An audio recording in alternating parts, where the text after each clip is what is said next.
Uyu ni umwanya w'amakuru aho tugiye kubagezaho itangazo leta y'igihugu cy'u Rwanda yasohoye by'umwihariko ishinzwe uburezi. Iyo ni REB ifatanyije n'ikigo cya NESA gitegura ibizamini by'abanyeshuri mu gihugu cy'u Rwanda. Kuko rwababwiye dore tunababwira hari kubamo impinduka nyinshi zigiye gutuma ibintu byinshi bihinduka.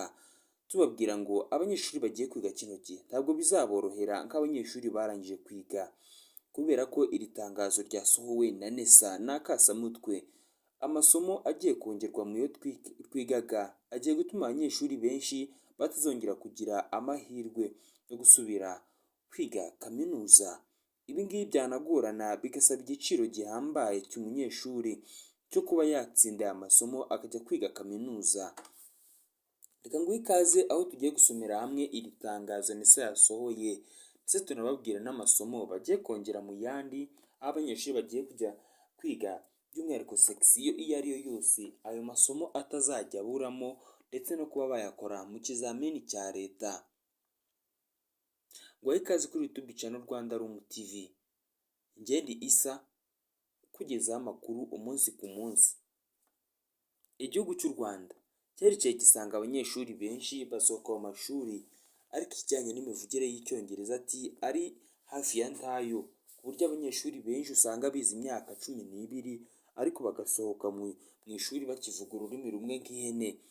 Niko kuvuga ngo tugiye kongera amasomo y'ibanze ndetse y'ifatizo azajya atuma abanyeshuri biga andi masomo neza, kandi ayo masomo akaba ari azaba ishingiro, ku buryo umunyeshuri utazajya uburize gutsinda andi masomo rwose wapi, ndetse byazajya binamugonga cyane bikamubera ikibazo. Akaba ariyo mpamvu tugomba kuyashyiramo rero, kugira ngo nabo bajye bashyira imbaraga umuhati mu kwiga, ku buryo bitazajya bibangama cyane cyangwa se ngo bituma abanyeshuri barangiza batazi ururimi. Ayo masomo wakibaza ngo ni ayahe agiye kugonga, kubangama, kuza ari nk'ikibazo by'umwihariko ku banyeshuri bigaga, kuko bizwi nta munyeshuri wapfa kubona udatinya isomo ry'imibare. Yewe n'uritsinda abavuga ko buri iyi mibare iri mu masomo akomera cyane, ariko kuko rero tubibona tugenda tunahura nabyo, duhura n'ibibazo byinshi bigiye bitandukanye, na leta y'igihugu cy'u Rwanda yanzuye ko nta sekisiyo n'imwe izongera kubaho yewe no mu ndimi itazajya ikora isomo ry'imibare mu kizamini cya leta. Noneho irindi ry'akasamutwe ni isomo ry'igifaransa. Buriya mu banyeshuri 50 bicaye mu ishuri haba harimo byibuze abanyeshuri batarenze 3 bashobora kuba basubiza ikibazo mu gifaransa, ariko atari uko nabo babizi neza, ahubwo wenda ari bamwe bavuga ngo aba baragerageza, ariko kubona ubikora neza we ntawe wapfa kubona mu mashuri keretse abize mu bigo bya pirive. Ikindi, irindi somo ni isomo rya psychology.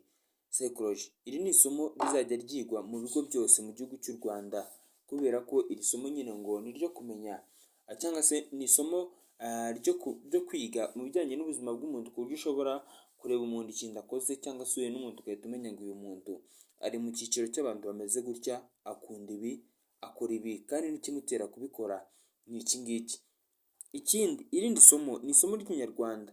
Buriya ushobora kumva ngo ikinyarwanda ni isomo, ariko buriya ikinyarwanda rimwe na rimwe n'igihe gikomera kurusha imibare bitewe n'igihe wagikozemo ndetse n'abagiteguye. Iri somo naryo rigiye kongerwamo abanyeshuri bose mu gihugu cy'u Rwanda bazajya barikora mu kizamini cya leta, kuko hari amasekisiyo menshi atakoraga ikinyarwanda, ugasanga ahubwo yiga indimi z'amahanga. Ayo ngayo rero niyo masomo NESA na REB byongereye mu bigo byose byo mu gihugu cy'u Rwanda. Ndetse nkomeze nagushimira wowe tubana mu biganiro byinshi bigiye bitandukanye. Naho njye ndi Isa, uri kuri Rwanda Room TV. Kora subscribe kugira tubana mu biganiro byinshi bigiye bitandukanye.